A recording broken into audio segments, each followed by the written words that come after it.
ناظرین، پچھلی ویڈیو میں ہم نے اسلامی ٹیکس کی اہمیت اور ضرورت کے بارے میں بات کی تھی۔ آج کی اس ویڈیو میں ہم ڈیٹیل کے ساتھ بتائیں گے کہ کس چیز پر کتنا ٹیکس آتا ہے، یعنی کس چیز پر کتنی زکوٰۃ ہوگی۔ تو آئیے ویڈیو کو شروع کرتے ہیں۔ اگر چینل پر نئے ہیں تو چینل کو سبسکرائب کریں اور بیل آئیکن کو لازمی دبائیں تاکہ آپ کو ہماری ویڈیوز ملتی رہیں۔ ناظرین، زکوٰۃ کے تقریباً زیادہ تر مسائل میں شیعہ سنی احکام ملتے جلتے ہیں۔ جہاں سے اختلاف ہوگا وہاں آپ کو بتا دیا جائے گا۔ تو آئیے زکوٰۃ کے حوالے سے مختلف احکام دیکھتے ہیں۔ ناظرین، شیعہ مسلک میں گندم، جو، چھوارا، منقع، سونا، چاندی، اونٹ، بھینس، گائے، بکری اور تمام غلات مثلا چاول، باجرہ، جوار وغیرہ، ان سب پر زکوٰۃ واجب ہے۔ سنی مسلک میں سونا، چاندی، نقدی مال تجارت اور مویشی پر زکوٰۃ واجب ہے۔ اہل تشیع کے نزدیک نقدی پر زکوٰۃ نہیں ہے، جبکہ سنی حضرات نقدی پر بھی زکوٰۃ واجب سمجھتے ہیں۔ ان کے مطابق نقدی جب بنیادی ضروریات سے اتنی زیادہ ہو جائے کہ اس کی مالیت 52.5 تولہ چاندی کے برابر ہو جائے تو اس پر 2.5% زکوٰۃ واجب ہوگی۔ سونا، شیعہ مسلک میں سونے کا کم سے کم نصاب 20 دینار ہے، یعنی جب 20 دینار کو ایک سال گزر جائے تو اس پر نصف دینار زکوٰۃ ہوگی۔ سونا جب 20 دینار سے بڑھ جائے تو ہر 4 میں دینار کا 10واں حصہ بڑھا دیا جائے گا، یعنی فرض کریں کسی کے پاس 23 دینار ہیں تو اس پر زکوٰۃ وہی ہوگی جو 20 پر تھی، یعنی آدھا دینار۔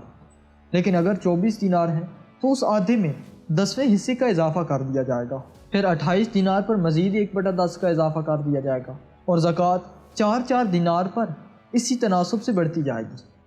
ناظرین، یہاں مروجہ اوزان کے حساب سے سونے کا پہلا نصاب 7.5 تولہ ہے، جس پر زکوٰۃ کی مقدار 2.25 ماشا ہوگی۔ پھر ہر 1.5 تولے پر 3.5 رتی اضافی زکوٰۃ لگتی جائے گی۔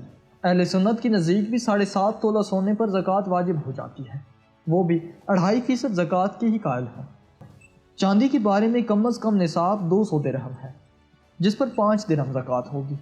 200 سے کم پر کوئی زکوٰۃ نہیں۔ پھر 200 کے بعد 40 درہم پر 1 درہم زکوٰۃ کا اضافہ ہو جائے گا۔ آج کے حساب سے چاندی کا پہلا نصاب 58 تولہ ہے، جس پر زکوٰۃ کی مقدار 1.5 تولہ ہوگی۔ ہر 12 تولے میں 3.5 ماشے کا اضافہ ہوتا جائے گا۔ اہل سنت کے ہاں 58.5 تولے پر 2.5% زکوٰۃ ہے۔ ناظرین، شیعہ مسلک میں زیورات پر کوئی زکوٰۃ نہیں ہے، چاہے وہ کتنی ہی مالیت کے کیوں نہ ہو، لیکن سکھوں کو زکوٰۃ سے بچنے کے لیے زیور بنانا جائز نہیں ہے۔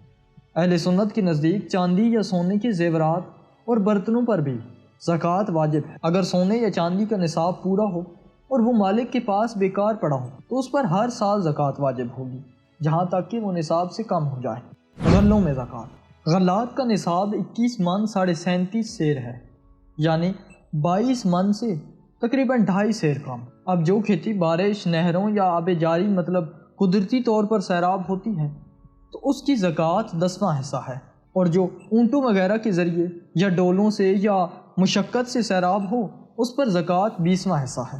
اور ایسی جگہ جو بارش سے بھی سیراب ہوتی ہو اور اس جگہ خود بھی پانی دینے کی ضرورت ہوتی ہے اور دیا جاتا ہے تو وہاں سے حاصل ہونے والے آدھے غلے پر 10واں حصہ اور آدھے پر 20واں حصہ زکوٰۃ ہوگی۔ لیکن پھل اگر 1000 سال بھی پڑے رہیں تو ان پر زکوٰۃ نہیں ہوگی، البتہ اگر انہیں فروخت کر دیا جائے اور اس سے حاصل ہونے والی رقم اگر سال بھر باقی رہے تو اس کا 10واں حصہ زکوٰۃ دینا ہوگی، اور وہ بھی صرف ایک بار۔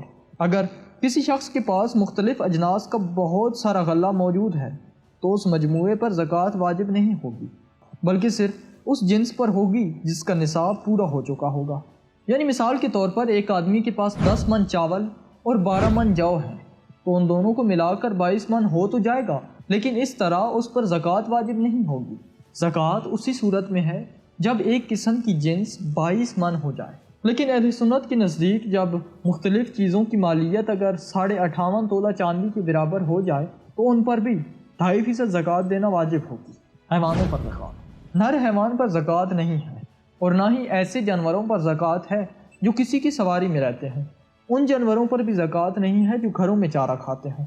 زکوٰۃ صرف اس اونٹ، گائے، بکری یا بھینس پر ہے جسے مالک کے پاس 1 سال مکمل ہو گیا ہو۔ جیسے ابھی 1 سال پورا نہیں ہوا تو اس پر زکوٰۃ نہیں ہے۔ اونٹوں پر زکوٰۃ، ناظرین، اونٹ کا پہلا نصاب 5 اونٹ ہے، اس سے کم پر کچھ نہیں۔ ہر 5 اونٹ پر 1 بکری، اور 25 اونٹوں تک یہی زکوٰۃ ہے۔ 26 اونٹوں پر ایک ایسی اونٹنی جو 1 سال مکمل کر کے دوسرے سال میں لگی ہو، اور 35 اونٹوں تک یہی زکوٰۃ ہے۔ 36 اونٹوں پر ایک ایسی اونٹنی جو 2 سال مکمل کر کے تیسرے سال میں لگی ہو، اور 45 اونٹوں تک یہی زکوٰۃ ہے۔ 46 اونٹوں پر ایک ایسی اونٹنی جو 3 سال مکمل کر کے چوتھے سال میں لگی ہو، اور 60 اونٹوں تک یہی زکوٰۃ ہوگی۔ 61 اونٹوں پر 5 سالہ اونٹ ہے، اور 75 اونٹوں تک یہی زکوٰۃ ہے۔ 76 اونٹوں پر ایسے 2 اونٹ ہیں جو سال مکمل کر کے تیسرے سال میں لگے ہوں، اور 90 اونٹوں تک یہی زکوٰۃ ہے۔ 91 اونٹوں پر 2 ایسے اونٹ جو 3 سال مکمل کر کے چوتھے سال میں لگے ہوں، اور 120 اونٹوں تک یہی زکوٰۃ ہے۔ 121 اونٹوں پر زکوٰۃ کا شمار اس طرح ہوگا کہ ہر 50 پر ایک اونٹ جو چوتھے سال میں لگا ہو، یا ہر 40 اونٹوں پر ایک اونٹ جو تیسرے سال میں لگا ہو۔ 2 نصابوں کے درمیان جو تعداد ہو یا کثر ہو، اس پر زکوٰۃ نہیں ہے، اور اس کے بعد جیسے جیسے اونٹوں کی تعداد بڑھتی رہے تو اسی حساب سے زکوٰۃ دی جائے گی، یعنی ہر 50 پر ایک ایسا اونٹ جو چوتھے سال میں لگا ہو، یا ہر 40 اونٹوں پر ایک ایسا اونٹ جو تیسرے سال میں لگا ہو۔ گائے کا نصاب۔ گائے کا پہلا نصاب 30 گائے ہیں، اور اس سے کم پر کچھ نہیں۔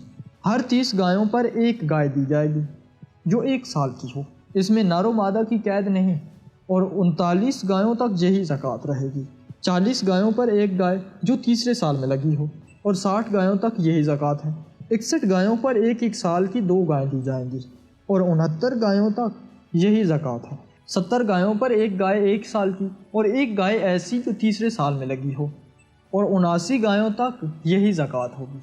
80 گایوں پر ایک گائے 30 سال والی ہے، اور 89 گایوں تک یہی زکوٰۃ ہوگی۔ 90 گایوں پر 3 گائیں 1 سال والی، اور 119 گایوں تک یہی زکوٰۃ ہوگی۔ 120 گایوں پر ہر 40 پر ایک 3 سالہ گائے، اور اس کے بعد ہر 40 گایوں پر اسی حساب سے گائے دی جائے گی۔ بکری۔ بکری کا پہلا نصاب 40 بکریاں ہیں، اور اس سے کم پر کوئی زکوٰۃ نہیں۔ 40 بکریوں پر ایک بکری دی جائے گی، اور 120 بکریوں تک یہی زکوٰۃ ہے۔ 121 بکریوں پر 2 بکریاں، اور 200 بکریوں تک یہی زکوٰۃ ہے۔ 201 بکریوں پر 3 بکریاں، اور 300 بکریوں تک یہی زکوٰۃ ہے۔ 301 بکریوں پر 4 بکریاں، اور 400 بکریوں تک یہی زکوٰۃ ہے۔ 400 بکریوں سے زیادہ بکریاں جب ہو جائیں تو ہر 100 بکری پر ایک بکری ہوگی، اور یاد رہے 100 سے کم پر کچھ نہ ہوگا۔ جب تک 100 کی تعداد پوری نہ ہو جائے گی زکوٰۃ واجب نہیں ہوگی۔ ناظرین دیکھیے، اگر ہر بندہ جس پر زکوٰۃ واجب ہو وہ زکوٰۃ دے تو کس طرح ایک معاشرہ ترقی کرے گا۔ کمزور طبقے کے لوگ بھی معاشی طور پر مستحکم ہونے لگیں گے، اور جب معاشی استحکام ہوگا تو اگلی نسل کے آگے بڑھنے کے مواقع بھی اسی قدر زیادہ ہوں گے۔ یوں ایک وقت ایسا آئے گا کہ کوئی فرد بھی ایسا نہ ہوگا جس کو زکوٰۃ لینے کی ضرورت ہو۔ ہر بندہ خود اس قابل ہو جائے گا کہ وہ خود کسی کی مدد کرے۔ زکوٰۃ کا ایک اور فائدہ یہ بھی ہے کہ یہ وہ عمل ہے جس میں لوگوں کے دکھ درد بانٹنے کے عملی مظاہرے کی ایک واضح جھلک نظر آتی ہے۔ جب ایک بندہ دوسرے بندے کی مالی مدد کرے گا تو باہمی محبت میں اضافہ ہوگا، معاشرے میں خوشحالی کے ساتھ ساتھ سکون میں بھی اضافہ ہوگا۔ ناظرین یہاں ایک اور بات بھی ذہن میں رکھیں کہ سیدوں یعنی اولاد رسول پر زکوٰۃ لینا جائز نہیں ہے، اور اس مسئلے میں شیعہ سنی دونوں حضرات متفق ہیں کہ سیدوں یعنی اولاد رسول پر کوئی زکوٰۃ نہیں ہے، یہ صرف امتیوں کے لیے ہے۔